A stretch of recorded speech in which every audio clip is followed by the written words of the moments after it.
Welcome to BC study circle. ఈరోజు మనం చెప్పుకోబోయే అంశం శాతవాహనుల రాజుల్లోకెల్లా 27వ రాజు అయినటువంటి యజ్ఞశ్రీ శాతకర్ణి. యజ్ఞశ్రీ శాతకర్ణి ఇతని కాలంలో విదేశీ వాణిజ్య వ్యాపారము చాలా ఎక్కువ స్థాయిలో విరివిగా కొనసాగినట్లు మనకు తెలుస్తుంది. ఇతను విదేశీ వాణిజ్యాన్ని ఎక్కువగా ప్రోత్సహించాడు. ముఖ్యంగా రోమ్ దేశంతో విదేశీ వాణిజ్యం చాలా విరివిగా కొనసాగింది.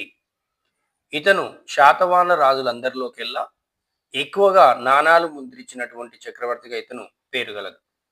ఇతని యొక్క నాణాలు తెరచాప మరియు ఓడ గుర్తులతో ఇతను నాణాలను ముద్రించడం అనేది జరిగింది.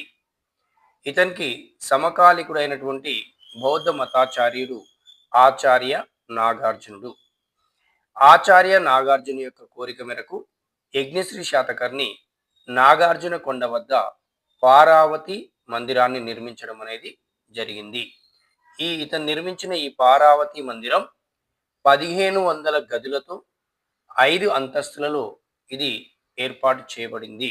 ఇది బౌద్ధ మతానికి మహా అద్భుతమైనటువంటి ఒక విద్యా కేంద్రంగా కూడా ఇది వర్ధిల్లినట్టు మనకు తెలుస్తుంది.